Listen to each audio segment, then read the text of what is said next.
না কিছু না তোর তো মানে আইছে তুলা লইয়া বেওয়াই আমারে কইতা শুন ও বেশরমারে কই যে বেশরমা কালারা ব্যাগ লইয়া ডরে আয় বলছে আমার বাড়িতে কে এই তো ডাকছি আমি আসলে বেওয়াই এই বেশরমাগুলা শরম নাই কারা এ খালা বেকলিয়া বেশারিস্তান এই বেওয়াইটা কি দুমলুক ঈদের মধ্যে গরু কুরবানি দিল দাওয়াতটা পর্যন্ত দিল না আমি আবার ও দুমলুক না দাওয়াত লাগতো না এই যে কাহর চল লইয়া লইছি 7 দিন খায়া পরে আইবাম চাচা ভালো আছুন কই যান বেওয়াই বাড়ি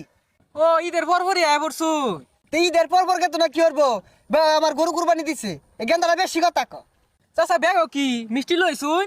এই গেন্দাটা আসলে বেশি কথা ক তোমার কথা আমার মিষ্টি লইয়া লাগবো কাহর চল নিচ্ছি 1 সপ্তাহ থাকবাম ঠন ঠনে খাইলে আতে পড়ছে শরম নাই এই গেন্দাটা কার ফুলাই দিয়া হেই তোমার কথা আমার মিষ্টি লইয়া লাগবো কাহর চল নিছি এটা একদিনে একটা ফিনবাম আর বেওয়াই বাড়ি থাকবাম আর গুস্তু খাইয়াম গুস্তু হাইরা পরে আইবাম